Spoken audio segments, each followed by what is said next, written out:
Hello, my friends. Putin panicked so much that he blocked the main communication channel for the Russian army, Telegram, the platform that is being used not by just the Russian military, but also by Russian Z military bloggers and by Russian official propaganda. The news came yesterday. First of all, Russian users report about some of the outages with this platform, that they couldn't download any sort of the photos, files, videos, and messaging became very complicated. They have to wait several minutes for some of the messages, text messages, to appear. Yeah, probably Russian FSB agents, they need some time to read all of the messages. That's why they have this kind of the delay. Well, here I'm joking because after all, Telegram, well, it's not like WhatsApp or Viber. It is more secured.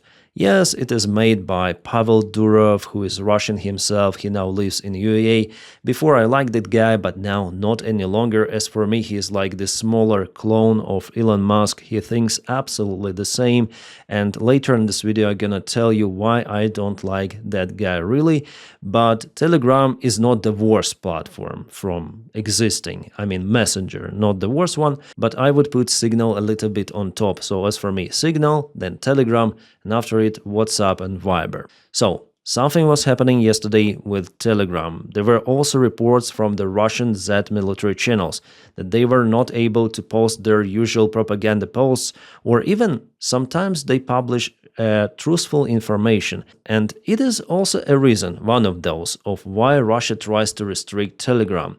So Roskomnadzor officially confirmed that they are blocking it, that they're on the way for the full ban, and now there are restrictions implemented. And it's not just about Telegram, it's about YouTube and other Western platforms or foreign platforms which are not originated in Russia. Well, Russia has alternates like, for example, Messenger Max, and for the last year there was a really huge, big campaign where all of the Russian celebrities, influencers, even YouTubers, they were propelling this Messenger Max. Messenger Max is not just a standard messenger. It is based on idea of WeChat, which is existing in China. Basically, you have everything there. Payment system, videos, messengers, so it's all in one. And China has this kind of the robust firewall against Western-made products. Even Google, it's impossible to use in China without VPN. But also with VPNs, it doesn't guarantee that you will access even your Gmail, because it depends on what kind of the VPN you use. Some of them, they update their internal system and upgrade, but they also could be hunted by the system. In Russia, this firewall is not yet that advanced, so Russians, they're using VPN. And despite Russia bribed so many really famous people who brainwash Russians to use Max, still Russians, they tend to use Telegram or YouTube. And that's why the next step for the Russian regime was to introduce the Messenger Max by force. So every sort of the smartphone, which is now is for sale in Russia, whether it's iPhone or Android, yes, those phones are still for sale. They have branches in Russia. They should have Messenger Max installed by default.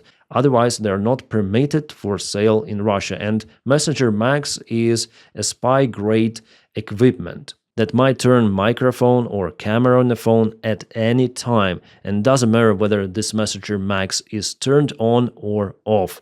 The phone itself just could be turned off for it not to function. And some of Russians, they're quite okay to install this spy software voluntarily, but mainly they do it by force. Like there's very small percentage of the population who would like to use Messenger Max. Well, Russians, they also have Vkontakte, that's the analog of Facebook, but it has a long time history, also, by the way, designed by Pavel Durov, who is the owner of Telegram. But now Vkontakte is fully working for government. So idea for Russian regime was to make the usage for Russians of those traditional platforms like YouTube or Telegram uncomfortable. Before, they already blocked Viber, they blocked WhatsApp, so it's time for YouTube to slow down, for people not to be able to see, for example, thumbnails, or they're waiting for video to download very long and the video quality is not even HD. Then the fact it was filmed, for example, in 4K, Russians watch it in 480p, something like that. But even this measure doesn't make Russians to quit YouTube completely. Just 11% of Russians, according to statistics, stopped using YouTube for the last year because of this slowing down of the platform.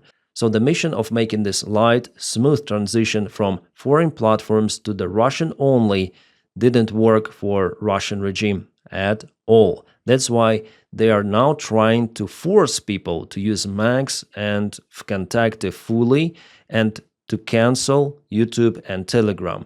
Not just Russia introduced those restrictions and bans. Now, if people, for example, working in government institutions, any kind of, they're obligated to install Messenger Max on their phones.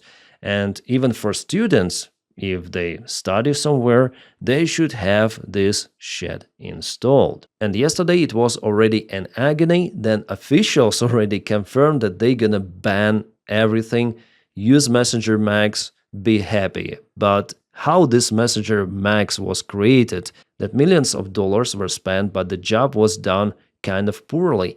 And there were already the cases with the data leak from Messenger Max. So that's the reason, one of the reasons why people don't want to install it. As everything in Russia, the price on the paper is very high, but de facto they paid not that much. That is corruption at the highest level. Well, before, several years ago, even before the full-scale attack on Ukraine, Russia already tried to block Telegram. And back then, Durov was a little bit different. He called Russians for protests in Russia back then, but today he would not dare to do it. And the Russian Roskomnadzor was really stupid. They blocked all of the other platforms. They blocked sales of the airplane tickets, but not the messenger. It was funny, really. But Russians, they learn on their own mistakes, and now they're capable to breach servers, they're capable to trace particular IP and block messengers for particular people or in particular regions. Yeah, it wasn't possible before, but now Russians could do it. And there were already reports from the Russian Z channels that they're suffering in uploading the information for their public. They're also saying that it's very, very critical for the communication of army. Before communication done with the help of Discord, I even showed you those videos of the Russian drone image on Discord service and how Russians communicate live on chat. Well, Russia banned Discord, and Russian officers, they were shocked because it was very convenient for them to use Discord. And they started to use Telegram massively. They used it before even, but Telegram became the main messenger for Russian army. But we have today's comment from Peskov. By the way, I have it on Telegram. Yes, the Russian channel. They still have access to Telegram, but only via VPN. And they're calling all of the users to switch to VPN. Usually Western-made. That's the only variant for Russians to have stable access for Telegram and to upload some of the images.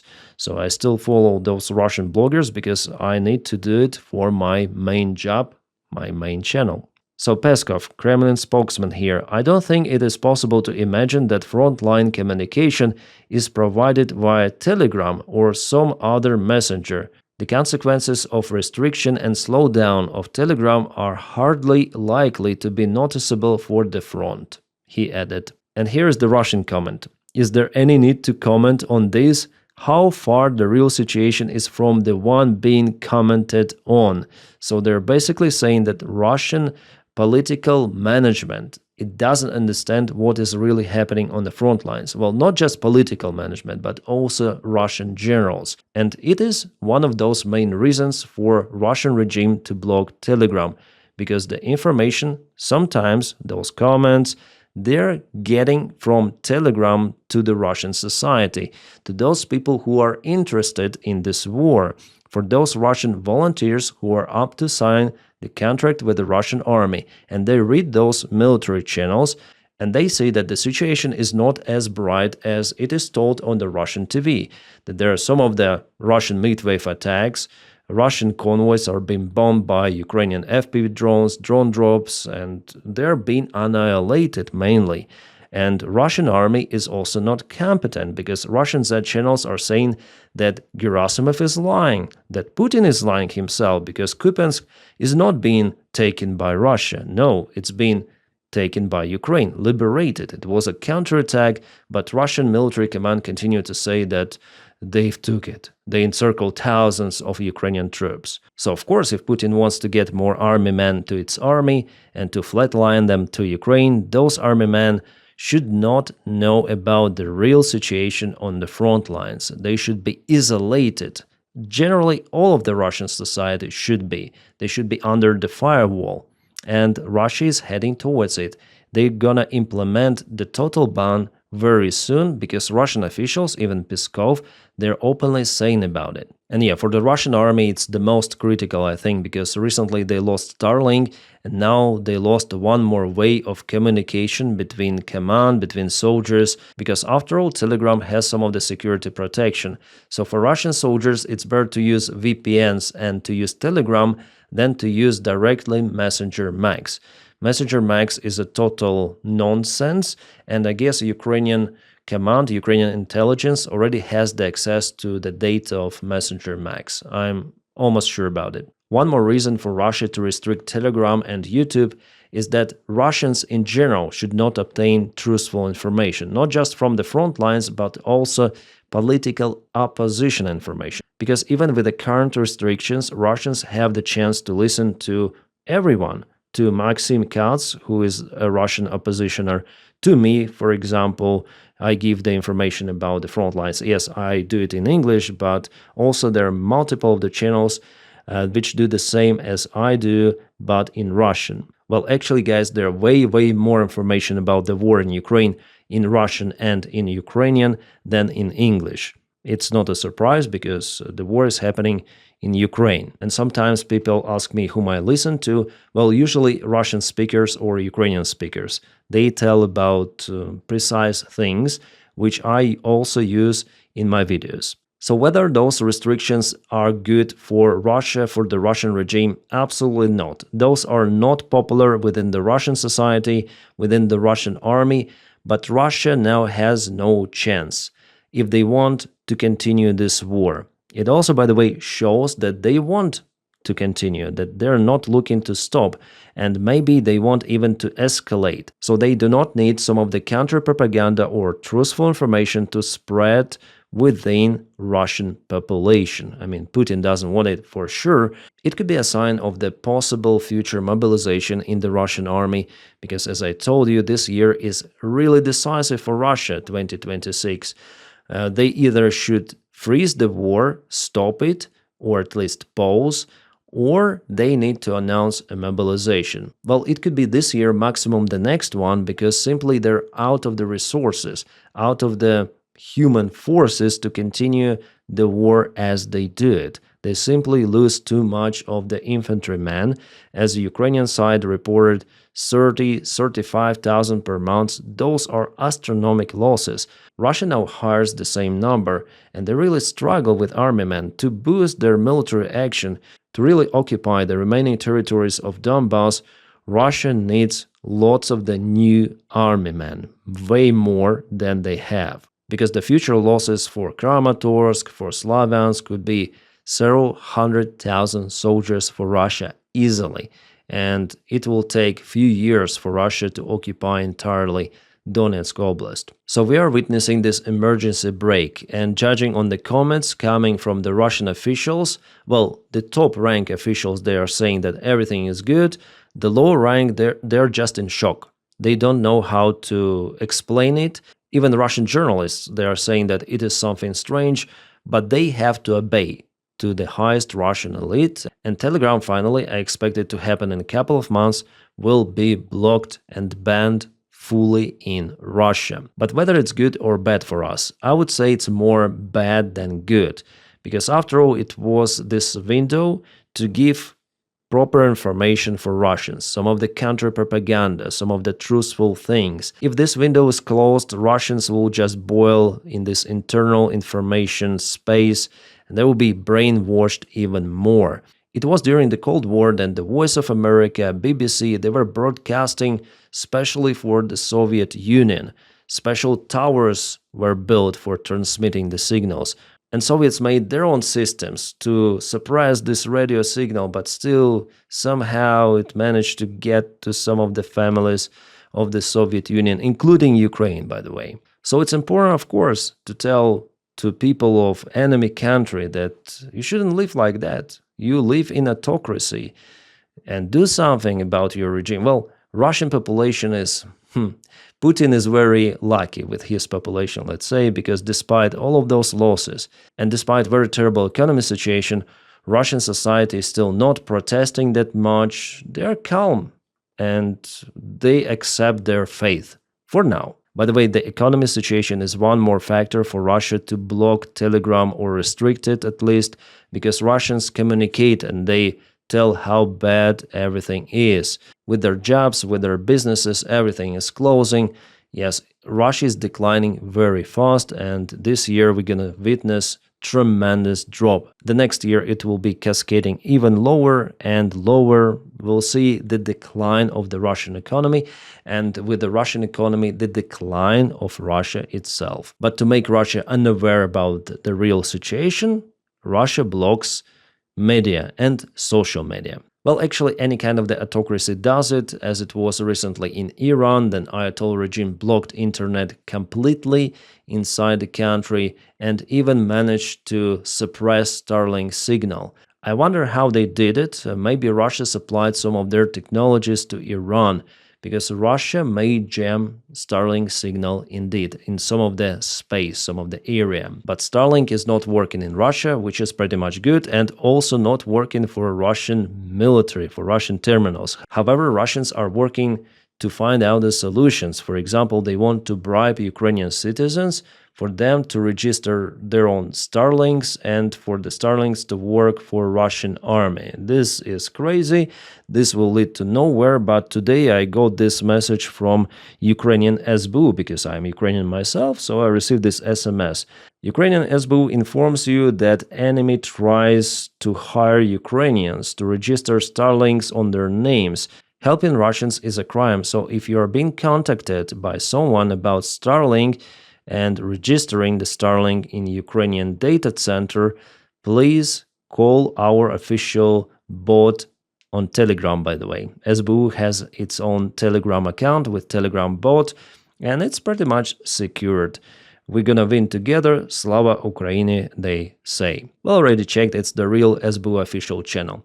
If you wonder whether your data could be leaked to FSB if you use Telegram, well, it's really hard to say at this point, knowing Pavel Durov, that he is kind of the sneaky or sneaky guy. But honestly, if I speak for myself, I leave so much traces online, I mean digital traces, that for FSB it would not be really a big problem to find where I live and where I work whatsoever. I think they're not just that interested in me. They would rather hunt some of the Russian traitors, as they call those traitors, like for example a Russian helicopter pilot who was assassinated in Spain a couple of years ago. So on Telegram I have my own channel, it looks like that, with the symbol of the airplane.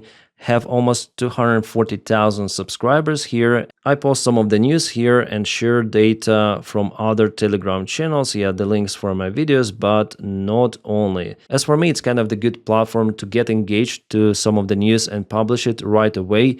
And the good thing about Telegram that it doesn't have this propaganda as on X platform or Twitter. On Twitter, if you go for recommendation, and sometimes not even there, you'll be feeded some crazy stuff, MAGA, pro-Russian stuff, so it's kind of annoying. For Telegram, you don't have this feed, you just follow particular channels and you are updated with what they publish. So no one forces you to follow MAGA accounts or pro-Russian accounts. On Telegram, it is good. Yeah, nevertheless, I follow Russian channels because for me, it is must-have for the content I provide. And now about Pavel Durov and his reaction on restrictions that Russian regime applied against his platform. Here's his Telegram channel. As you see, he is kind of the macho guy here. Wow. Yeah, this kind of the image is on his channel. I didn't download it. Come on, no. So what he says about Putin's action. Russia is restricting access to Telegram in an attempt to force its citizens to switch to a state-controlled app built for surveillance and political censorship. 8 years ago, Iran tried the same strategy and failed. It banned Telegram on made-up pretext trying to force people onto state-run alternative. Despite the ban, most Iranians still use Telegram, bypassing censorship, and prefer it to surveilled app. Restricting citizens' freedom is never the right answer. Telegram stands for freedom of speech and privacy, no matter the pressure. Well, it's kind of the small post here actually, but before it was really a long post relative to the possible so-called restrictions in Spain, where Pavel Durov accused Sanchez, Prime Minister of Spain, of everything, every scene here. He even put danger, danger, oh, freedom of speech. But what they need is basically uncontrolled propaganda. I mean, Pavel Durov, Elon Musk. Well, I personally do not agree with Sanchez's idea to restrict the access for the social media for the kids who are younger than 16 years old. I think it's useless. They'll, after all, find out the way. And what is forbidden, it's like forbidden fruit. Yeah, they'll look for it and they'll find out the solution of how to get the access. This measure will not help. After all, I think it should be done in different way. Family is parents are responsible for their children, and they are up to decide what to restrict and what not to restrict. But there is another part of the Sanchez initiative which I personally like, is to get those CEOs accountable. Managers and owners of the platforms which are used to spread disinformation, propaganda, and harmful content. That is what they're afraid of. Guys like Pavel Durov, Elon Musk, and that is why they're screaming. It's not about 16 years old children. They don't care. They care about their own accountability, that they'll have to pay fine or maybe even worse. The main goal of Elon Musk, Pavel Durov, Zuckerberg, Bezos, and whatsoever is to rule over governments. I don't like this government ruling, honestly, but the rule of corporations, it is even worse, guys. Transnational corporations, they are totally inhumane. That's why I personally consider guys like Elon Musk, Peter Thiel, a threat for everyone, for the entire world. But as a content creator, I'm using their platforms. I have account on Telegram, on Twitter, on YouTube. Everything of that is the corporation. Yeah, it's the hypocrisy from my side, but I don't have an alternate. I cannot just make some of the application, messenger, or video hosting that would be as popular as YouTube or as Telegram. Absolutely not possible for ordinary guys.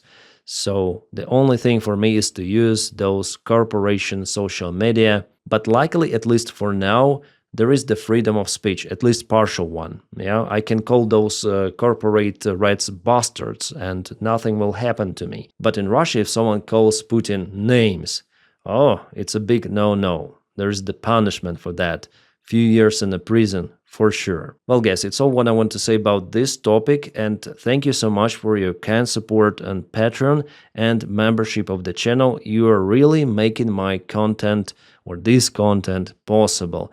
And also, please press like to this video and subscribe for the channel. Somehow, 40% of people who are watching my channel are not subscribed for it. It's not good. So if you are not subscribed, subscribe. My friends, I wish you all a peaceful sky wherever you are and have a great time.